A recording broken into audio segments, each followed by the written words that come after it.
I would say that not only do you want to stop being scared and do that thing that you don't know if you can do or not, but you know what you got to do is you got to start taking the steps now.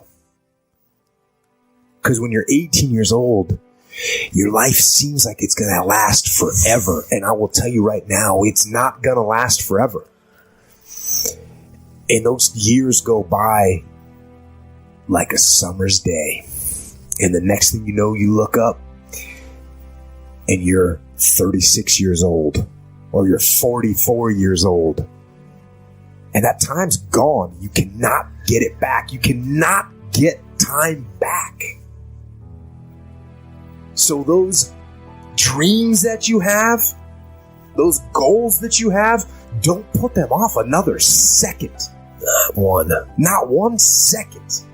Get on them. And go out and make them happen starting right now. You've got to develop a sense of urgency. Aurelia said, stop living your life like you have 1,000 years to live. In life, you're either here today and you're gone today.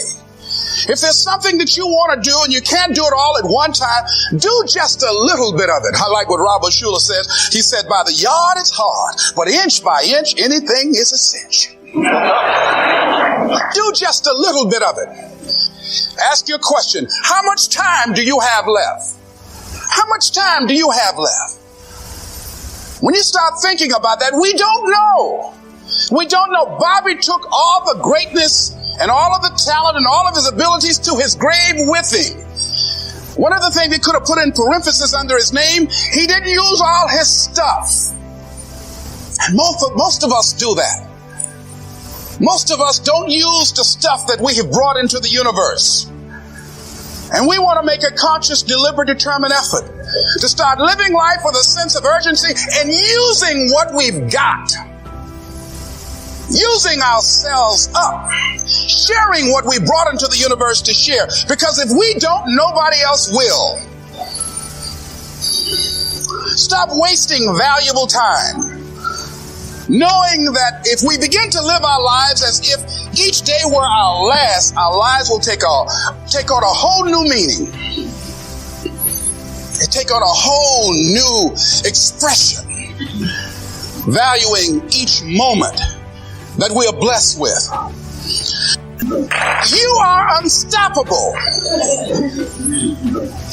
And because you are unstoppable, because you've got power that you haven't even begun to use yet, you ought to yourself to release your brakes. How many of you have the experience of pulling out of your driveway and you mashed on the accelerator and the car was just going, and couldn't move, and you mashed harder and it couldn't move, and then you discovered you had your emergency brakes on.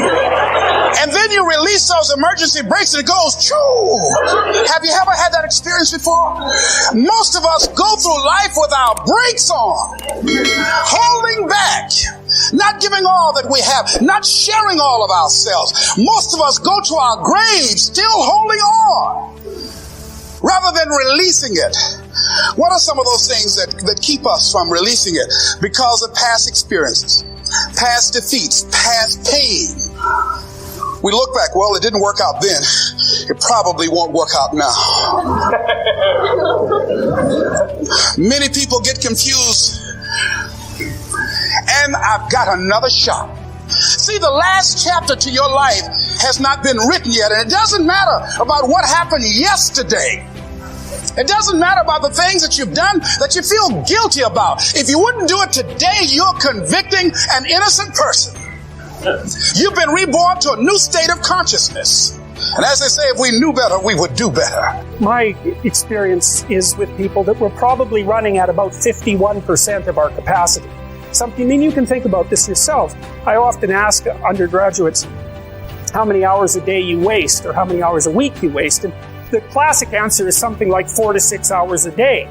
Inefficient studying, watching things on YouTube that not only do you not want to watch, that you don't even care about, that make you feel horrible about watching after you're done. That's probably 4 hours right there.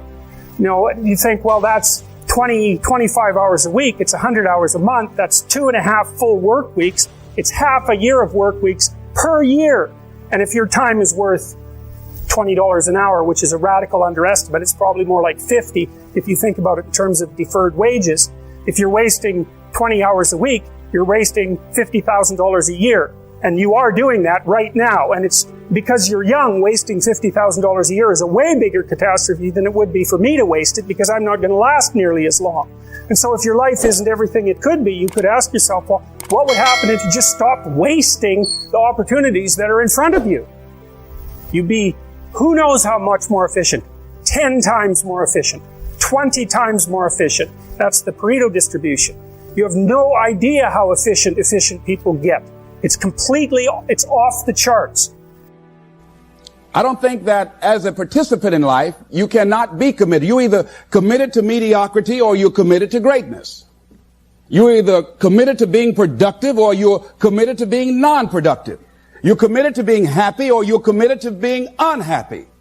See, whatever you're doing, however you spend your time, that tells you who you are. So think about what it is you like to create in your life experience. Once I look at how you commit your time, once I do an evaluation on how you spend your time, I can tell you exactly what you're committed to. People that say they have dreams or want to open a business or want to do something differently than what they're now doing, they don't like their jobs, they're unhappy, they're unfulfilled. People who say they want to improve their income level, look at how they spend their time. How they spend their time, the commitment of their time, how they use that will really tell the truth.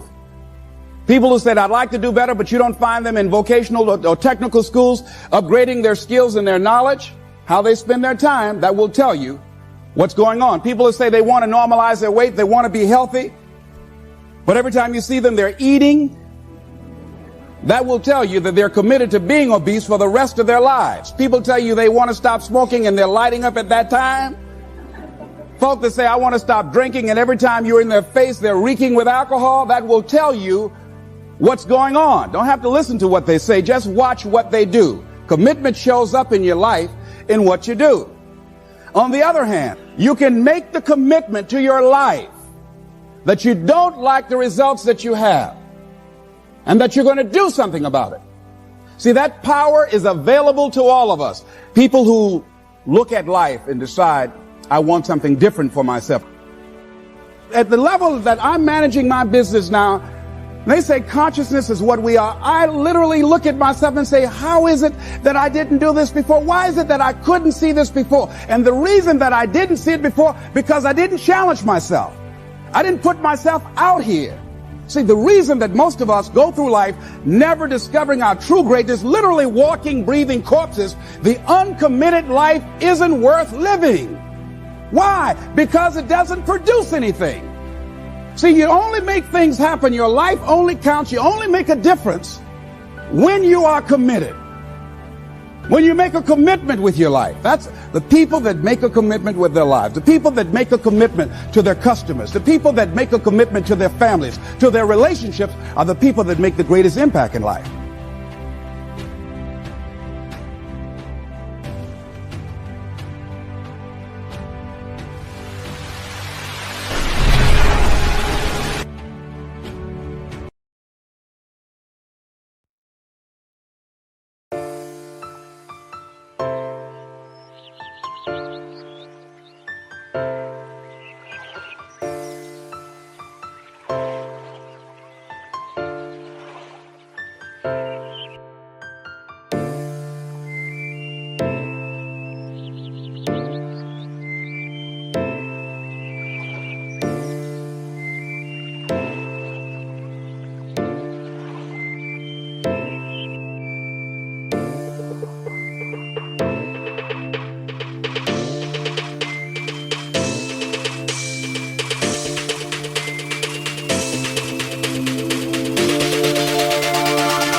you.